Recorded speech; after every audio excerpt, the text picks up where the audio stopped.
Hello hello check hello.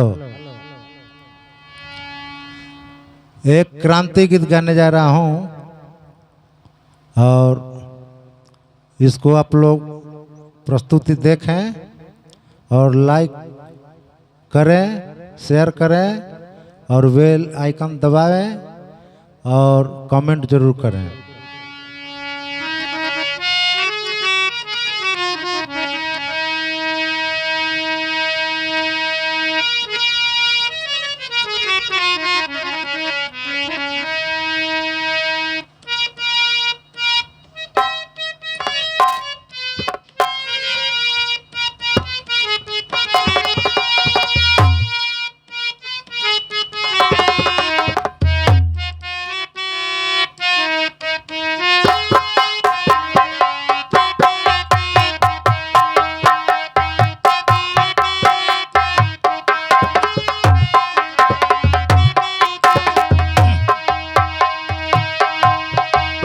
रोवा टूटी है गरीब के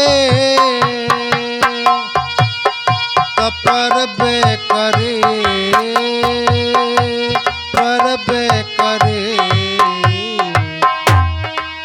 कहीं बिजली गिरी कहीं पर बेकरी कहीं बिजली गिरी कहीं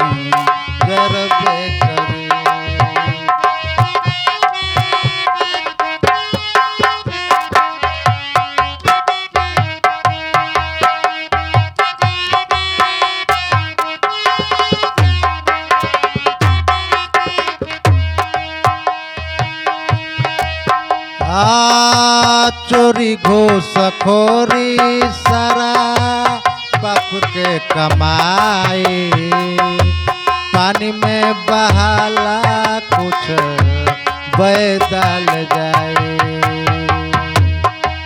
फिर भी आदमी चोरी घुसखोरी कर बैठते हैं। मोदी जी का भी ऐलान था कि रंगे हाथ पकड़ा जाने के बाद कोई ठीक नहीं कि क्या होगा, लेकिन देश में से लेकर घर से लेकर बाहर तक चोरी घुसखोरी दिन पर दिन बढ़ता जा रहा है।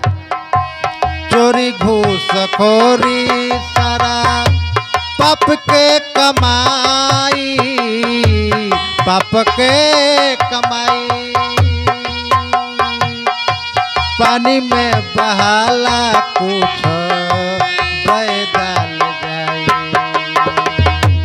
पानी में बहाला कुछ बैदल जाए। खूनवा गिरी तो नस नस में खूनवा गिरी तो नस नस में पसर बेकरी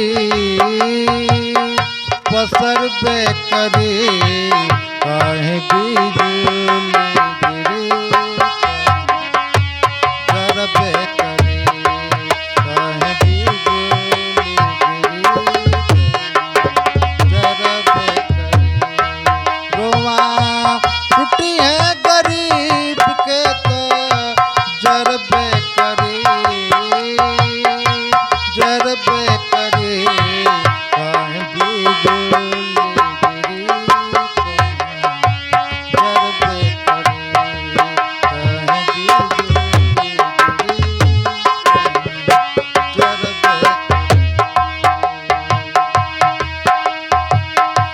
पापी पहरुआ उजर सारी बगिया तनिए सफेक के लगौले बाटे अगिया।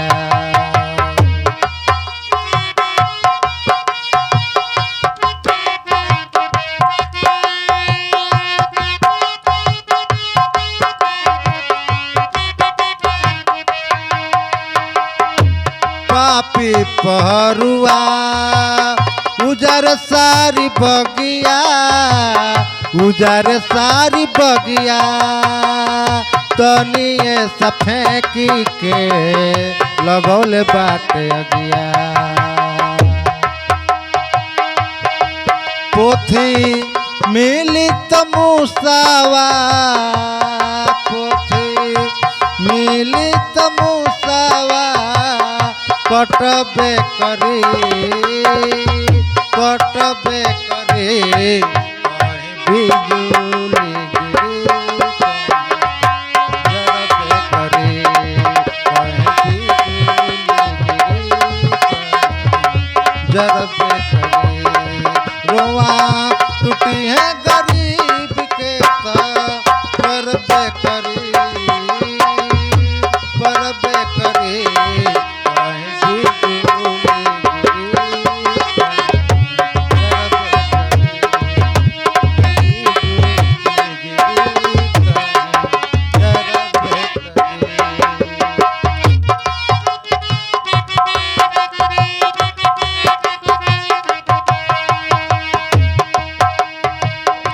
होखे द बिहान तोहार होत बा विकास होत बा विकास होखे द बिहान तोहार होत बा विकास पाप के कहानी लहरा बाट लिखा होखे द बिहान तोहार होत बा विकास पाप के कहानी लहरा बाट लिखा धरी अंगुरी तो बहिया पकड़बे करी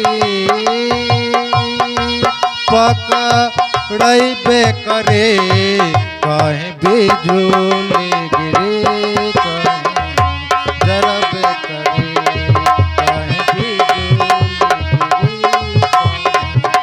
जरबे करी रोवा टूटी है गरीब